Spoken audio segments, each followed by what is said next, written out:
Bismillahirrahmanirrahim. Assalamualaikum warahmatullahi wabarakatuh.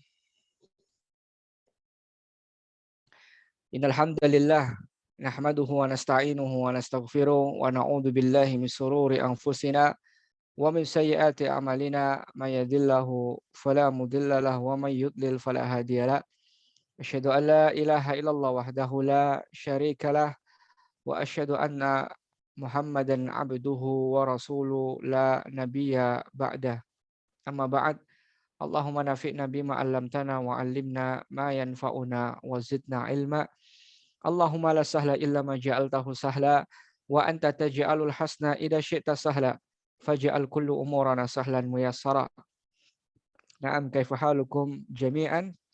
Semoga Allah Subhanahu wa taala senantiasa memberikan kesehatan, kemudian nikmat taufik dan hidayah untuk terus bisa semangat dalam mempelajari bahasa Arab yang mulia ini.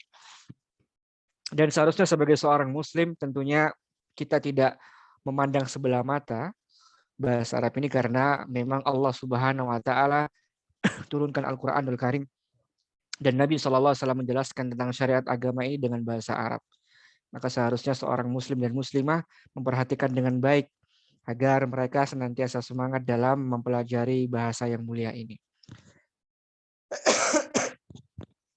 Baik, para jamaah dirahmati Allah Subhanahu wa taala, setelah kita libur 1 bulan selama bulan Ramadan, alhamdulillah di bulan Syawal ini Allah berikan kemudahan kembali untuk kita bisa bertemu kembali bersama-sama mempelajari bahasa Arab dasar ya.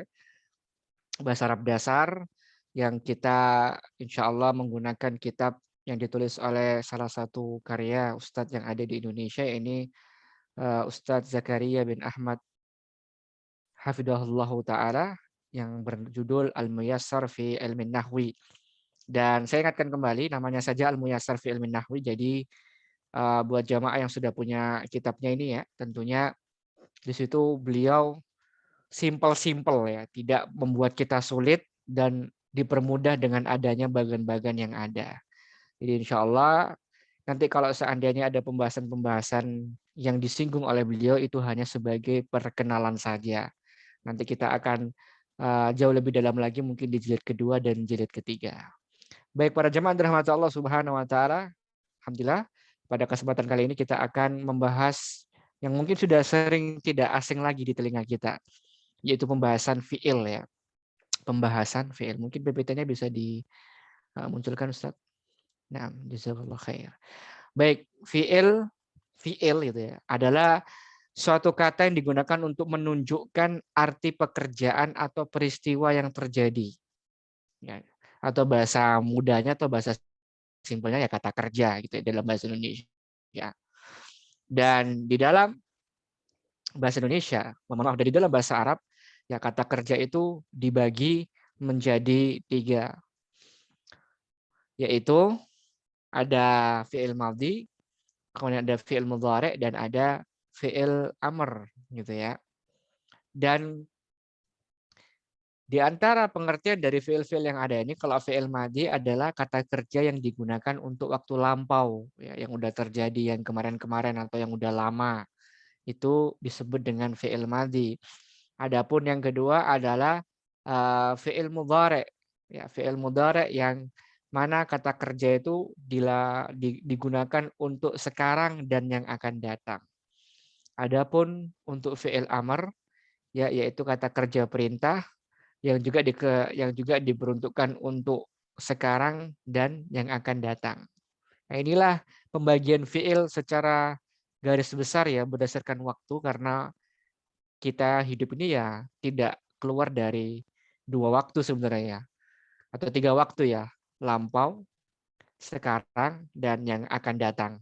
Oleh karena itu di dalam bahasa Arab pembagian kata kerja ini dibagi dengan 3 waktu ini. Nah,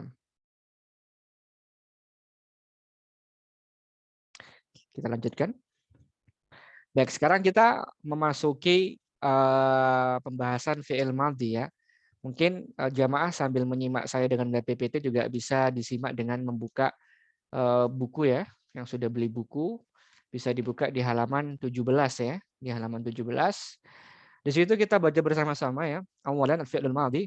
Qala al-mu'allif hafizahullah taala al-fi'lul madhi huwa fi'lun dalla ala hadatsin fi zamanil madhi. Fi'il madhi adalah kata kerja, ya, kata kerja yang menunjukkan kejadian di zaman yang lalu, ya, di zaman yang lalu. Nah, di situ ya. Al-fi'lul madhi huwa fi'lun dalla ala hadatsin fi zamanil madhi, yaitu kata kerja yang menunjukkan kejadian, hadas itu kejadian ya. Fi zamanil madhi, yang terjadi pada zaman yang lalu. Contohnya di situ adalah kataba. Kataba itu artinya dia telah menulis gitu ya. Kemudian ada fataha, artinya dia telah membuka. Qara'a, artinya dia telah membaca, ya, dia laki-laki ya. Kemudian jalasa, ya, dia laki-laki dia laki-laki sudah duduk. Kemudian syariba, dia laki atau dia sudah minum. Nah, di dalam kata kerja lampau ini secara umum yaitu dibagi menjadi dua, maklum dan majhul. Mungkin bisa kembali ke PPT lagi, Ustaz.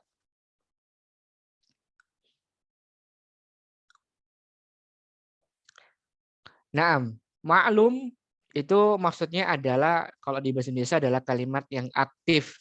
Ya, adapun majhul di bahasa Indonesia itu adalah kalimat yang apa? Kalimat yang pasif ya, kalimat yang pasif. Dan para jemaah dirahmati Allah Subhanahu wa taala, kalimat yang aktif ya, maklum ini, kalimat yang aktif maksudnya di sini adalah subjeknya ada ya. Subjeknya apa?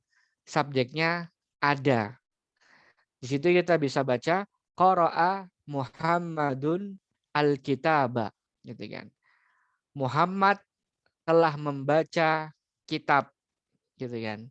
Nah, tetapi kalau pasif majhul ya, itu subjeknya disembunyikan. Quri'al kitaba, yaitu telah dibaca kitab tersebut gitu kan. Jadi kalau aku telah membaca, kalau quri'ah telah dibaca. Saya rasa yang kita sudah belajar ya bahasa Indonesia sejak zaman dahulu, insya Allah sudah paham semua perbedaan antara kalimat aktif dan pasif. Jadi saya rasa kita tidak perlu terlalu detail dari segi makna, karena ya insya Allah sudah dipahami. Jadi kalau maklum itu biasanya misalnya ini membaca jadi dibaca, menolong kalau pasifnya ditolong, aktifnya memukul, pasifnya dipukul gitu kan. Kalau misalnya aktifnya membersihkan, maka pasifnya dibersihkan. Nah, saya rasa itu saja makna dari maklum dan majhul. Cuma yang harus kita perhatikan adalah rumusnya. Ya, jadi kalau maklum yaitu aktif itu ya sesuai dengan aslinya ya, yaitu dengan wazan fa'ala. Ya. Adapun kalau untuk pasif maka wazannya biasanya adalah fu'ila. Ya, fu'ila yaitu dhamma di awal dan kasroh sebelum huruf akhirnya. Akan tetapi di sini kita tidak usah terlalu ribet ya. Jadi ini sekedar mukadimah saja. Ustadz Aceng Zakaria ini ingin mengenalkan saja bahwa nanti di pembahasan fi'il madhi itu ada pembagian yaitu antara fi'il madhi yang maklum dan fi'il madhi yang majhul. Kita bisa lihat di sini, coba kita buka lagi kitabnya beliau.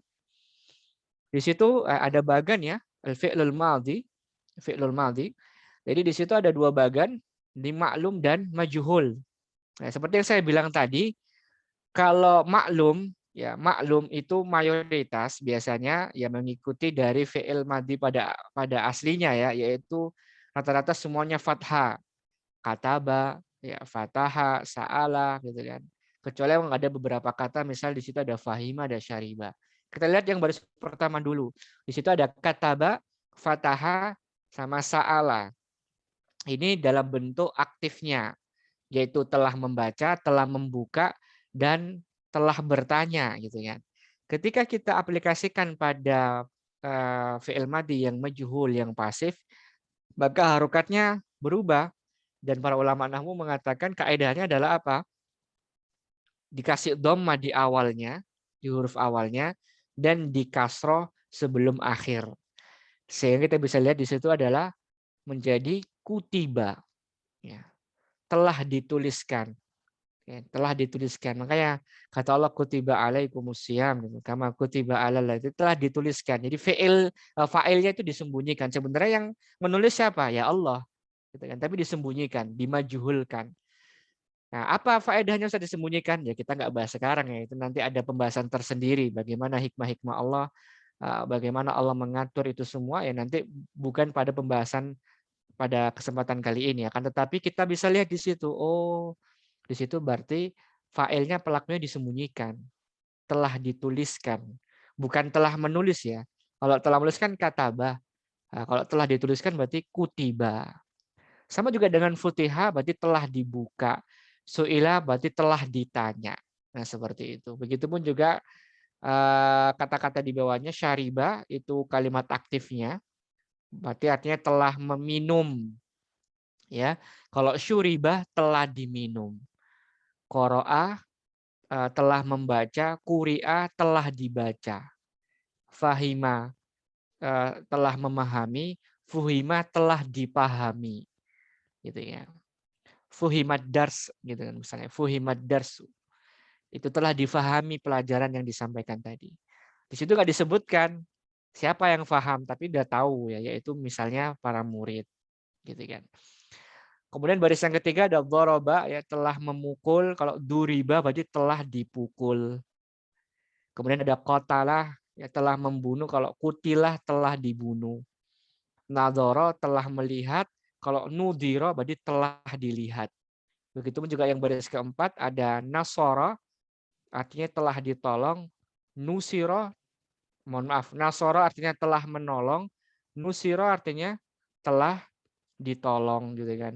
Kemudian ada kotafa dan ada golako. Ya, insya Allah itu nanti para jamaah bisa melatih di tamrin nanti ya insya Allah ya. Nah, sekarang kita beranjak pada tasrif fi'il madhi. Ya, di sini ada pelajaran sorof. Tapi hanya sebagai perkenalan saja ya. Karena kalau sorof itu ada kitabnya sendiri. Ustadz Ateng Zakaria juga sudah menuliskan kitab sorof. So, di sini adalah pengenalan saja ya. Pengenalan saja. Nah, di sini ada 12 ya insya Allah ya. Insya Allah ada 12 atau mungkin mohon maaf Ustadz bisa di PPT dulu.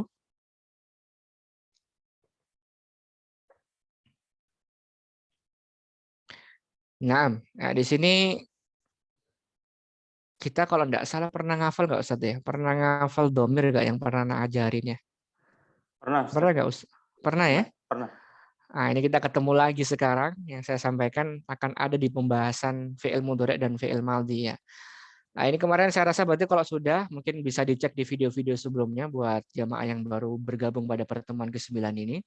Dia ada huwa huma hum, ya huma hunna, anta antuma antum dan anti antuma antuna, terus ana dan nahnu. Nah, fi'il ya fi'il madhi ini mengikuti ini ya, bentuk dari kata ganti yang ada. Misalnya di sini ada kataba. Kataba artinya dia laki-laki telah menulis. Ini adalah bentuk asli tanpa perubahan.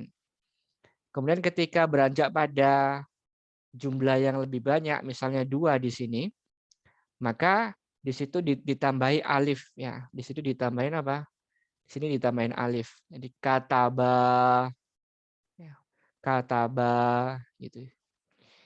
Kemudian untuk bentuk jamaknya, jadi kan bentuk musanna ya. Kalau bentuk jamaknya maka ditambahkan wawu pada huruf terakhirnya menjadi katabu. Jadi kataba, kataba, katabu gitu ya. Kemudian kita lanjut untuk dia perempuan satu orang. Maka ditambahkan tak sukun di belakangnya menjadi katabats. Kemudian ketika musanna menjadi katabata tinggal ditambahi alif di belakangnya ya. Katabata. Adapun ketika menjadi jamak untuk mereka perempuan maka ditambahkan apa? sukun ya dan nun. Jadi huruf ketiganya baknya disukun kemudian ditambahin nun. Kata bena. Nah, tapi ingat ya nggak panjang ya. Kata bena. Nah, ini untuk mereka perempuan. Jamaknya mereka perempuan. Kemudian kita beranjak pada yang mukhotob. Nanti insya Allah setelah ini kita akan beranjak di kitabnya Ustadz Aceh Zakaria lagi ya. Nah, sekarang yang mukhotob itu yang berhadapan ya. Mukhotob itu yang berhadapan, yang ada di depan kita. Bahasa kita ya kata ganti orang keberapa? Kedua ya. Benar ya? Ya, kedua. Yaitu sohi ya, kedua ya. Nah, jadi yang ada di hadapan kita yaitu engkau atau kamu ya. Kalau satu berarti kamu laki-laki satu telah menulis. Itu yang pertama ditambahi tak berharokat fathah ya. Kata beta, jadi baknya disukun, kemudian dikasih ta yang berharokat fathah. Kita lanjutkan. Ya, kayaknya kehapus ya, mohon maaf ya nomor 8. Itu nomor 9, mohon maaf. Jadi yang nomor 8 sebenarnya sama saja kayak di sini ya. Kalau antuma, kalau musana tinggal ditambahin tuma belakangnya. Kata betuma. Nah, di sini sama kayak ini insya Allah nomor 8-nya. Baru nanti jamaknya untuk kalian laki-laki ditambahin tum belakangnya, disukun baknya kemudian ditambahin tum. Kata betum gitu ya. Kemudian kita beranjak pada kamu perempuan satu, baknya disukun kemudian ditambahin apa? Tak ya, tak yang berharokat kasroh. Kata beti. Kemudian musana lagi kata betuma. Kemudian bentuk jamak dari kalian perempuan ya, ini hati-hati banyak yang terkecoh di sini, yaitu baknya disukun kemudian belakangnya ditambahin tunna ya. Tunna. Di sini saya sudah tulis kata betunna gitu ya. Kata betunna. Baru setelah itu kita beranjak pada kata ganti saya. Kata betu tinggal ditambahin tak yang berharokat dhammah, baknya disukun, dan yang terakhir baknya disukun kemudian ditambahin nun yang ada alifnya. Kata bena. Ya, jadi seperti itu. Ini saya ingin menjelaskan terkait masalah arti dan keterangannya. Baik, sekarang kita biar lebih fokus lagi, coba kita buka yang di kitabnya Ustadz Aceng.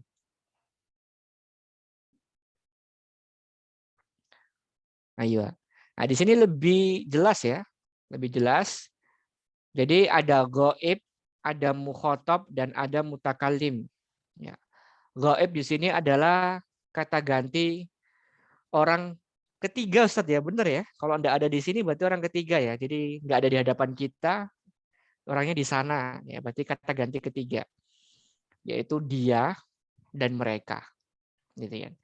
Adapun mukhotob, mukhotob ini adalah kata ganti orang kedua yang ada di hadapan kita.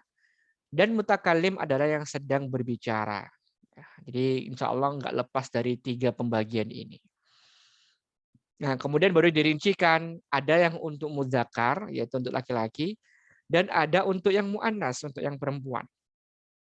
Begitu pun juga dengan mukhotob dan mutakalim. Nah, sekarang kita geser lagi ke kanan. Nah, di sini yang harus kita perhatikan ada kataba ya. Kataba berarti dia laki-laki telah menulis. Kataba, dia laki-laki 2 telah menulis. Katabu, mereka laki-laki telah menulis. Ini untuk mudzakar. Untuk yang mu'annas, katabat, ya, dia perempuan telah menulis. Katabata, dia perempuan 2 telah menulis. Kata bena, mereka perempuan telah menulis. Kemudian sudah selesai ya yang goib ya, kata ganti orang ketiga. Sekarang kita beranjak pada kata ganti orang kedua yang ada di hadapan kita. Yang pertama, kamu laki-laki 1 telah menulis. Katabta, kamu laki-laki 2 telah menulis. Kata betuma, kalian laki-laki telah menulis. Kata betum. Nah, kemudian kita belajar yang mu'annas. Kamu perempuan 1 telah menulis. Kata beti. Kemudian kamu berdua perempuan telah menulis. Kata betuma. Kemudian kalian perempuan telah menulis kata betunna. Kemudian saya telah menulis kata betu. Ya. Kenapa kok di sini nggak ada untuk mudzakkar dan muannas? Ya kembali ke yang ngomong. Kok kalau yang ngomong laki-laki ya udah buat laki-laki, kalau yang ngomong perempuan ya buat perempuan. Sama kayak di sini ya. Kata pena pun juga dia fleksibel, bisa untuk mudzakkar juga untuk muannas. Bisa dipahami sampai sini ya para jemaah ya. Untuk katabtu dan katabna ini fleksibel, bisa digunakan untuk mudzakkar dan muannas. Berbeda dengan yang di atasnya. Ya, dan ini harus dihafalkan. Nanti insya Allah ada setorannya Ustaz ya. Nanti insya Allah nanti dievaluasi di bulan yang akan datang, kita coba bersama-sama menghafalkan ini. Sederhana, insya Allah mudah sekali. Saya rasa para jemaah bisa untuk bisa menghafalkan tasrif fi'il madhi yang masih basic ini ya insya Allah. Baik, ini terkait masalah fi'il madhi ya, fi'il madhi. Ustaz bisa lanjut di PPT.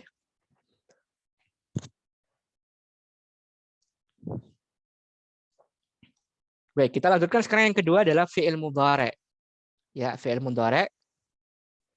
Dan seperti yang saya sampaikan tadi bahwa fi'il mudhari' adalah kata kerja yang menunjukkan kejadian sekarang ya fi zamanil hal wal mustaqbal dan yang akan datang. Dan fi'il mudhari' ini bisa dianalisa, ya, bisa diprediksi dengan cara melihat awal hurufnya. Ya, di sini saya sudah tuliskan bahwa ciri-ciri fi'il mudhari' itu tidak lepas dari 4 hal ini, yaitu yang berada di awalnya ya, yaitu yang pertama diawali huruf alif, yang kedua diawali huruf nun, yang ketiga diawali huruf ya, dan yang keempat diawali huruf ta. Dan para ulama nahwu juga bisa menyingkatnya agar kita mudah dan nggak bingung, bisa disingkat dengan ana itu. Ya, ana itu bisa, Anita juga bisa, terserah. Tapi yang dituliskan oleh Ustadz Aceng Zakaria di sini ana itu. Coba kita lihat di PDF dari kitab Ustadz Aceng Zakaria.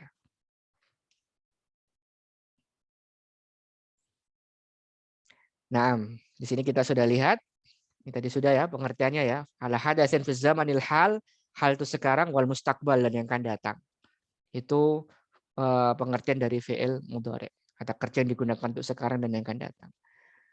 Halaman selanjutnya Ustaz. Nah, wa alamatuhu ya, dan inilah alamat-alamat yang tadi menjadi ciri khas dari fi'il mudhari'. Maka nafi awali ihda ahrufi ana itu. Yaitu yang mana setiap awal hurufnya selalu didahului dari 4 huruf ini, di antara 4 huruf ini. Misalnya yang alif di sini ada aktubu, aftahu, aqra'u, ajlisu dan asyrabu ya. Aktubu saya sedang menulis, aftahu saya sedang membuka, aqra'u saya sedang membaca, ajlisu saya sedang duduk, asyrabu saya sedang minum. Kemudian yang kedua didahului dengan huruf nun, yaitu naktub ya, naktubu, naftahu, naqra'u, najlisu, nashrabu. Sama aja ya. Maknanya sama aja, cuma diganti tinggal kalau nun berarti apa? Kami atau kita. Kita telah menulis, kita telah membuka, kita telah membaca, bukan telah ya, mohon maaf. Kita sedang menulis, kita sedang membuka, kita sedang membaca, kita sedang duduk, dan kita sedang minum. Kemudian selanjutnya adalah diawali dengan huruf ya. Ya, yaktubu, yaftahu, yaqra'u, yajlisu, dan yashrabu. Dan yang terakhir yaitu diawali dengan huruf ta. Taktubu, taftahu, taqra'u, tajlisu, dan tashrabu. Ini adalah ciri khas dari fi'il mudhari'. Jadi bisa dianalisa kalau ternyata di awalnya itu ada 4 huruf ini, maka bisa dipastikan dia adalah fi'il mudhari'. Jadi para jemaah rahmat Allah Subhanahu wa taala, fi'il mudhari' dan fi'il madhi ya. Kalau fi'il madhi itu fokusnya di belakang. Nah, kalau fi'il mudhari' itu fokusnya depan dan belakang. Seperti itu. Jadi sebenarnya mudah dianalisa. Sangat mudah dianalisa. Coba kita sekarang beranjak pada tasrif fi'il mudhari'. Nah, di bawahnya. Jadi PPT saya nggak begitu jelas ya. Mohon maaf. Jadi kita langsung ke sini aja, nggak ada masalah. Jadi sama seperti tadi, kalau para jamaah bisa lihat buku ini enak ya. Jadi kan yang di atas ini fi'il madhi, yang di sini fi'il mudhari, itu bisa dicek. Ya, bisa dicek. Dan kalau yang di PDF ini benar ya, nggak tahu ya. Kalau di buku saya yang saya beli itu ada kesalahan tulis, nanti kita bahas insya Allah di tasrifnya. Jadi yang pertama adalah yaktubu ya, yaktubu, yaktubani, yaktubuna. Saya rasa nggak usah dijelaskan, tinggal menganalisa bentuknya ya. Taktubu, taktubani, yaktubna, taktubu, taktubani, taktubuna, taktubina, taktubani. Lah, nggak tahu di buku panjenengan, semoga saja sudah benar. Kalau di buku saya yang saya beli beberapa tahun yang lalu, itu di situ terjadi kesalahan penulisan. Yang benar adalah di PDF itu ya, taktubna. Ya, cetakan baru sudah betul, Ustaz. Oh, cetakan baru sudah betul. Alhamdulillah kalau gitu ya. Nah, jadi berarti sudah benar, tinggal dihafalkan saja. Aktubu, naktubu. Saya rasa tidak perlu dijelaskan ya. Sama seperti fi'il madhi tadi terkait masalah arti dan penggunaannya, tinggal dilihat bentuknya saja. Oh, kalau tadi kataba, sekarang yaktubu, gitu kan. Oh, kalau tadi kataba, sekarang yaktubani, gitu kan. Oh, kalau tadi katabu, fi'il madhi, kalau fi'il mudhari, yaktubuna, gitu. Dan ingat tidak usah dibuat pusing, dibuat mudah saja ya, karena bahasa Arab itu mudah. Insya Allah kalau kita sudah terbiasa, terulang-ulang terus, insya Allah nanti akan mudah. Sangat wajar sih kalau misalnya di awal-awal kita agak bingung, yaitu juga yang saya rasakan. Tapi yang penting terus tetap semangat belajar, insya Allah nanti Allah akan berikan kemudahan. Itu terkait masalah tasrif fi'il mudhari. Kemudian bisa ke PPT Ustaz? Minta tolong.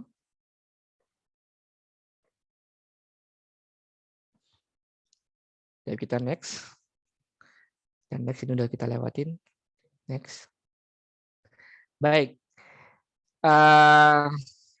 Saya kelewatan ya. Kelewatan fi'il mudhari yang maklum dan majhul. Tapi sebenarnya sama aja ya, maklum dan majhul. Kenapa saya nggak masukkan PPT? Karena sama aja. Atau mungkin setelah ini insya Allah mungkin. Setelah ini kalau nggak salah PPT-nya. Coba Ustaz di next. Oh, naam. Jadi fi'il ditinjau dari subjeknya ya. Maklum dan majhul. Jadi mohon maaf tuh bahasa Inggrisnya belum sempat terhapus. Jadi intinya sama aja ya. Jadi kayak tadi maklum adalah aktif. Jadi fa'ilnya yaitu pelakunya terlihat, misalnya yaktubu. Yaktubu Muhammadun darsan gitu kan. Muhammad sedang menulis pelajaran gitu kan. Adapun yang majhul ya tidak nampak fa'ilnya yaitu pelakunya. Yuktabu darsun. Sedang ditulis pelajaran gitu kan. Yaktabu darsun gitu. Nah, ini kita skip aja ya karena sama aja pembahasan, tinggal bentuknya saja.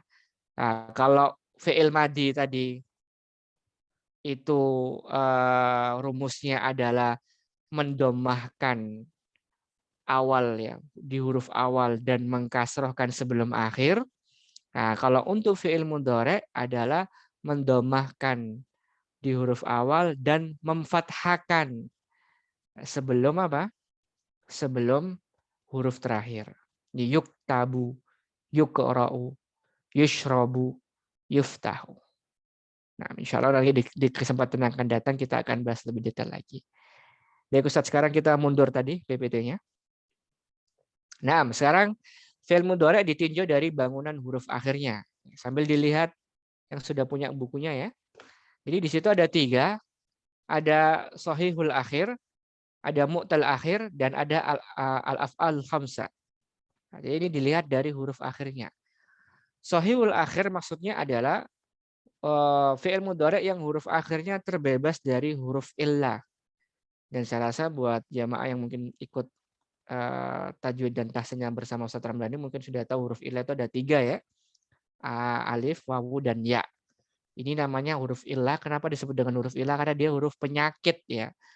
Ketika bahasa Arab itu dicantoli sama huruf illah ini berarti dia sedang sakit. Adapun yang sehat disebut dengan sahih ya. Sahihul akhir. Sahihul akhir ya. Seperti yang tadi kita baca, yaktubu, yajlisu, yakhruju, yadkhulu dan yaqra'u gitu. Adapun yang kedua ditinjau dari huruf akhirnya ada mu'tal akhir ya. Jadi lawan katanya sahihul akhir, yaitu yang diakhiri dengan huruf illah. Contohnya nanti bisa dilihat di kitabnya Ustaz Aceh Zakaria di sini ya. Kalau wawu ada yad'u, yaghzu ya, mama berdoa, kemudian berperang, kemudian ada ya yarmi, yasni ya, melempar, berzina, yardha, yanha, itu yang diakhiri dengan alif ya. Nah, ini adalah contoh-contoh yang diakhiri dengan mu'tal akhir, yaitu diakhiri dengan huruf-huruf illah. Ya, ada pun af'alul khamsah, fi'il yang 5. Ini kita bisa lihat, mungkin Ustaz bisa minta tolong dibuka lagi PDF dari Ustadz Aceh Zakarianya. Nah, ke bawah lagi. Nah, baik. Adapun af'alul khamsah, ya ini adalah fi'il yang khusus ya, fi'il yang khusus. Nanti lebih detailnya mungkin kita akan bisa bicarakan di pertemuan-pertemuan selanjutnya. Jadi di sini sekali lagi Ustadz Aceh Zakaria hanya ingin memperkenalkan terlebih dahulu. Ya, biar kita tidak bingung secara garis besar kayak gini pembagiannya. Af'alul khamsah ini adalah fi'il-fi'il yang 5, yaitu yang mana mereka punya kesamaan ya, kecuali hanya di satu huruf. Misalnya di situ ada yaf'alani, taf'alani. Yaf'aluna, taf'aluna. Nah, itu kan sama. Cuma beda di huruf awalnya, ya dan ta. Dan yang kelima yang paling beda sendiri yaitu taf'alina. Taf'alina. Nanti bisa dilihat di mana taf'alina ini ya. Taf'alina ada di mukhatab yang muannas ya. Nah, ini adalah af'alul khamsah. Af'alul khamsah. Jadi ini pembagian fi'il mudhari' berdasarkan huruf akhirnya. Seperti itu. Nah, kemudian yang terakhir kita langsung saja di PDF ini nggak apa-apa Ustaz, kita turun ke bawah. Turun ke bawah lagi. Nah, dan yang terakhir adalah fi'il amr, yaitu fi'lul amrin, fi'lul amri huwa fi'lun dalla ala talabi syai'in. Ya, fi'il amr adalah kata kerja yang menunjukkan atas permintaan sesuatu ya. Jadi merintah kan sebenarnya meminta ya, memerintah itu kan sebenarnya meminta gitu kan. Jadi perintahkan gitu. Misalnya uktub, tulislah gitu kan. Iftah, bukalah. Iqra, bacalah. Idris, duduklah. Isyrab, minumlah. Nah, dan tasrif fi'il amr itu lebih sedikit daripada mudhari' dan apa? Dan maldi. Kenapa? Karena kita tidak akan bisa memerintah kecuali orang itu ada di hadapan kita. Makanya kenapa tasrif fi'il amr itu hanya berlaku pada mukhatab, yaitu kata ganti orang kedua. Contohnya di situ ada uktub.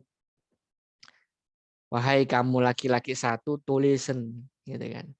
Uktuba, wahai kamu dua laki-laki, tulis. Uktubu ya, kalian tulislah gitulah. Tulislah gitu. Jadi untuk jamak. Itu untuk yang mudzakkar, untuk yang muannas kamu perempuan laki-laki mohon maaf, kamu perempuan satu, uktubi. Kamu perempuan dua, tulislah uktuba. Kalian perempuan, tulislah uktubna.